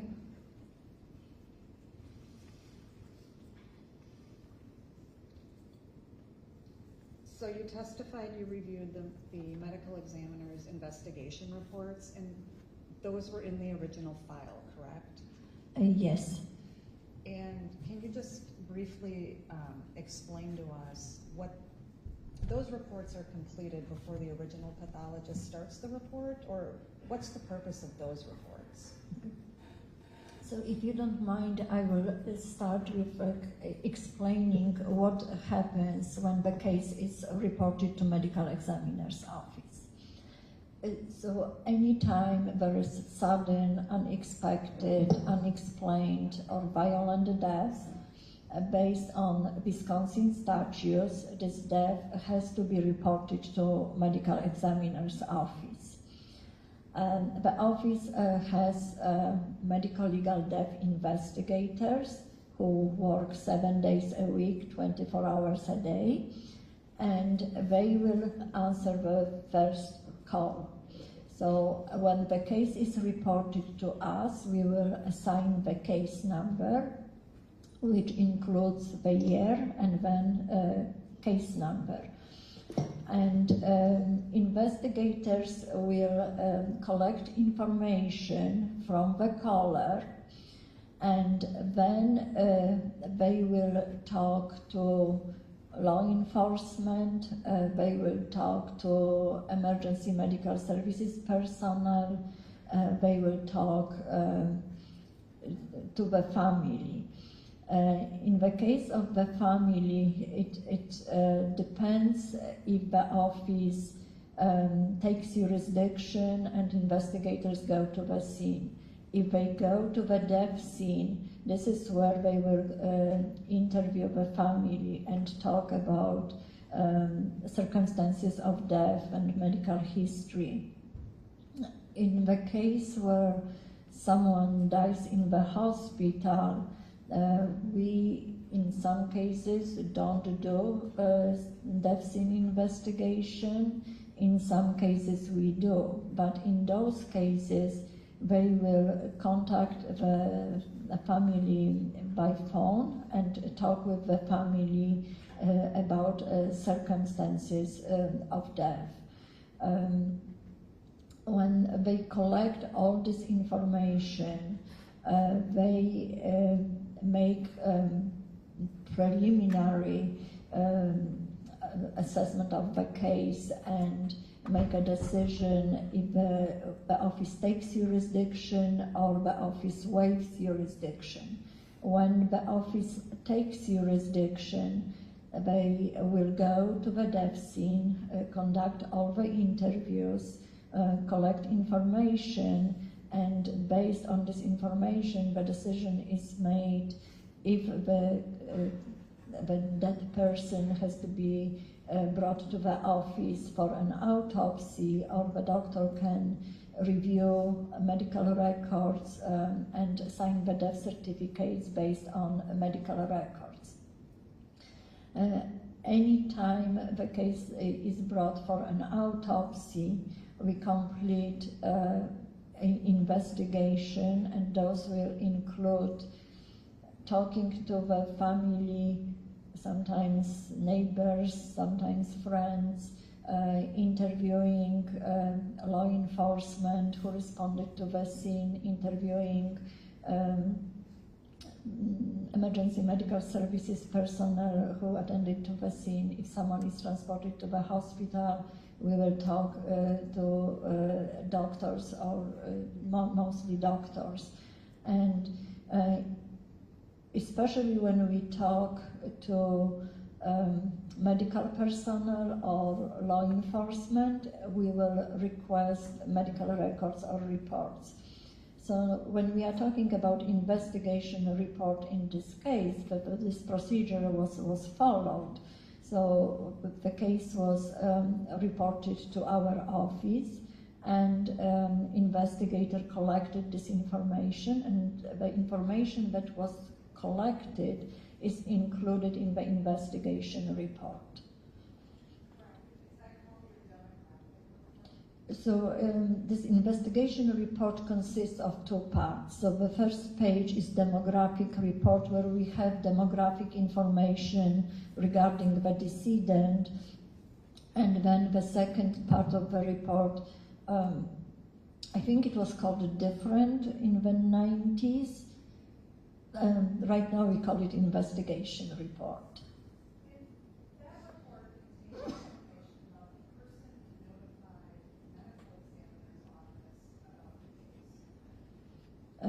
Yes, it should contain this information. It should be like in demographic. Right now we have it in demographic report. Yes. I think that it was Children's Hospital, but I would have to look at the report. And I'm sorry, I didn't bring the report with me. Doctor, when you were asked to review this report, you listed certain items that were still remaining in your office. Yes.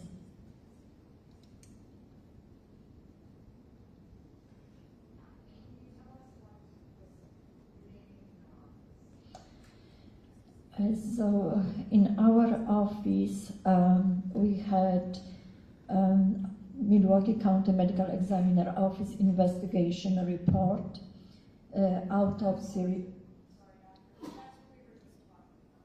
Yes. Mm-hmm. And autopsy report. This that was written by Dr. Stormo.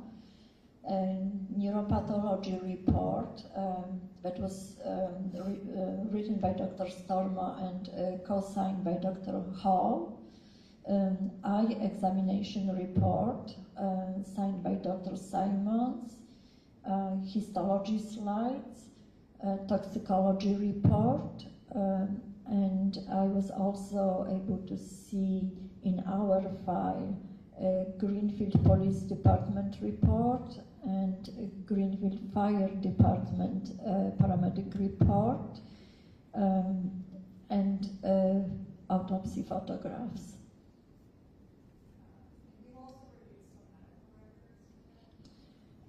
There were some medical records, but I think that those records, if I remember correctly, I received from DA Torbenson. In our file, I didn't have records. However, the investigator who was investigating this call, she talked with primary care pediatrician, and she also talked with doctors at Children's Hospital, as well as with a social worker. As far as the police reports, so there were police reports from 1991 in the medical examiner's file for asked to review it. Yes. Did you receive any other police reports other than the ones in the file? No. Dr. The histology, the slides we're talking about, I think you talked about that in the direct. Those are, the original pathologist took some cuttings from some samples from tissue, put them on slides, and those were retained in your office. Well, so what happens, it's when we do autopsy, we return organs to the body, and what we do, we take like small sections, maybe like like a nickel size section, but it's like the same size or smaller, but the thickness is like the thickness of a nickel. And we put it in a small cassette, and this cassette is placed in formalin to preserve the tissue. And then those cassettes are sent to histology laboratory, and then they have different like instruments, and they will process this tissue, and at the end of this process they will create what is called paraffin block. So the tissue will still be in this small cassette, but it will be embedded in a paraffin block, and then they send it to another section of the lab, and another person using another instrument will cut a really thin sections, and those thin sections will be placed on the glass slide, and the glass slide will be stained and then cover with a cover slip, and then the slides will be returned to pathologist for microscopic exam. Can you reference the paraffin blocks? Yes. How many slices or samples do you make from one group? Well, probably a lot, but I don't know the number. A lot, hundreds, thousands? I don't know. I don't know. It depends on the section thickness. But the section that is put on the glass slide it's very thin. Very thin, and it's in micrometers, and I don't know from the top of my head how thin it is. So it's fair to say the slice that's put on the slide is one part of a much larger sample. Yes, it is. It is representative section. And today, the paraffin blocks, they are preserved in your office, in a medical examiner's office, correct? No, so yes and no. The office is accredited by National Association of Medical Examiners, and we are required to keep paraffin blocks for 10 years. After 10 years, the paraffin blocks are disposed. And the point of keeping the paraffin blocks is because you can take additional samples and look at them under the microscope. Yes, so in some cases, when we see some findings that are suspicious, we order what we call levels. So again, in the lab, they will take additional sections so we can see more tissue. And then in some cases, we want to do some additional stains or immunostains to emphasize some findings and to make it easier to see.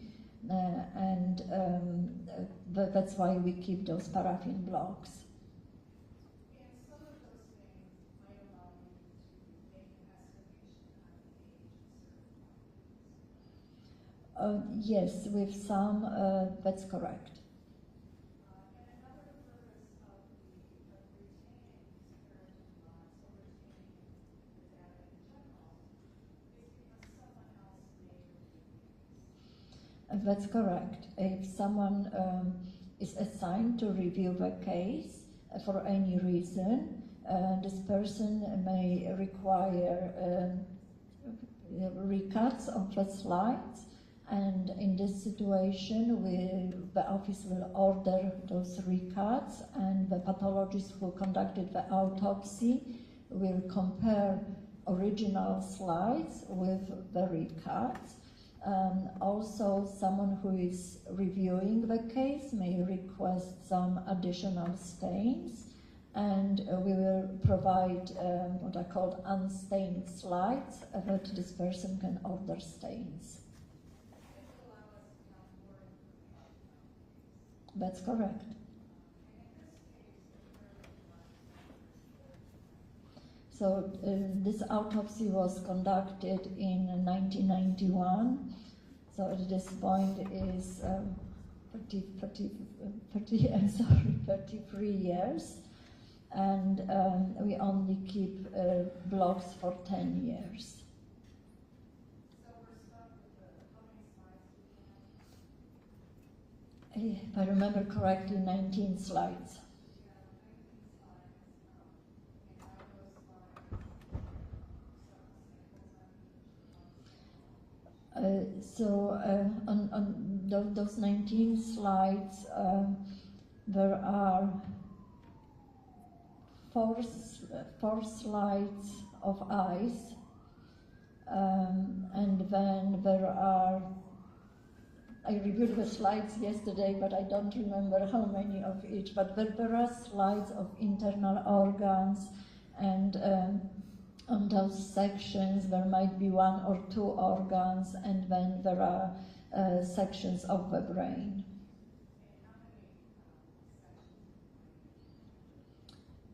I apologize, but I don't remember, and I don't know if it's listed in the autopsy report.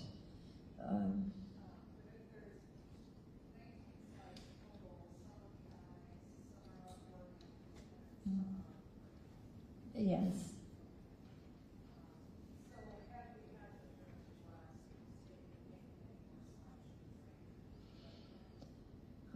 Well, so in this case, there will be a few problems. So we could take deeper sections, and we could see maybe different findings, maybe the same. The other problem would be if we do stains. For example, I would like to do iron stain, I would like to do beta IPP stain, but I don't know how these stains will work because the paraffin block is so old. So if it's positive, then I would be able to interpret it. And specifically in this case, I would like to do iron stain on the dura. I would like to do iron stain on eye sections. And if the stain is positive, it will provide me some information. However, if...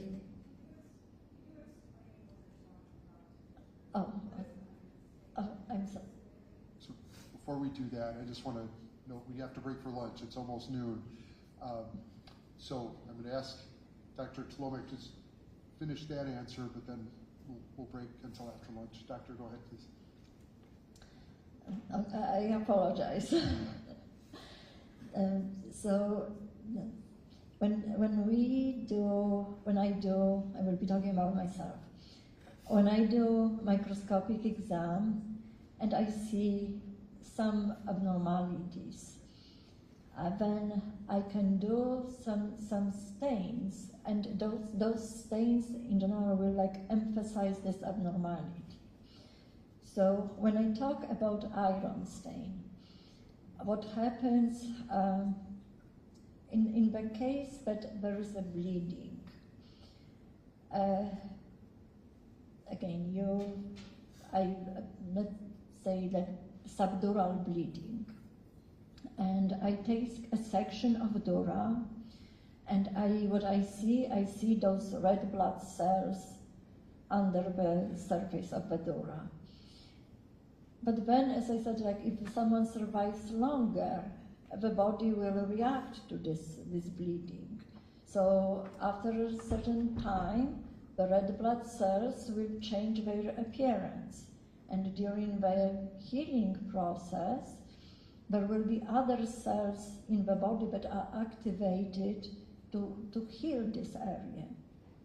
And those red blood cells will fall apart, and they contain something that is called hemoglobin that has iron.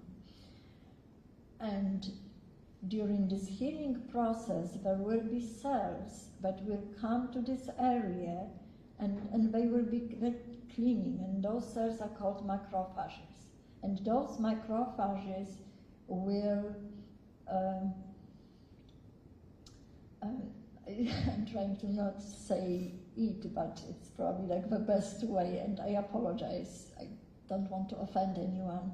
So they will eat this iron particle. And when I do microscopic exam, and I see those red blood cells, and I see those other cells, those macrophages, and they will have this black pigment. So they have a black pigment, but I don't know what it is. What I can do, I can ask the lab to do iron stain.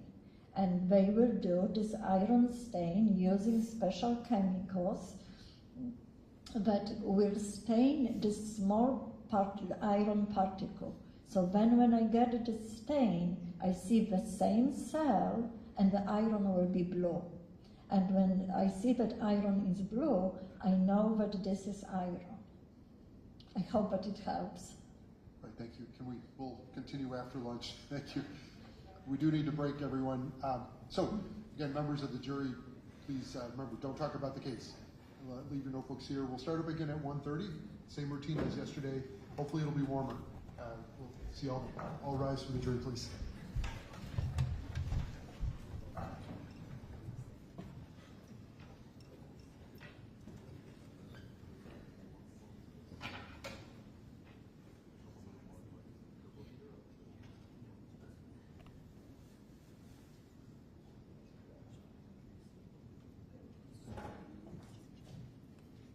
Take your seats. Thank you, doctor. You can step down. We will need you back at 1:30, though. Thank you. Attorneys, anything else for the record? No. Okay. All right, everyone. Thank you. One break till 1:30.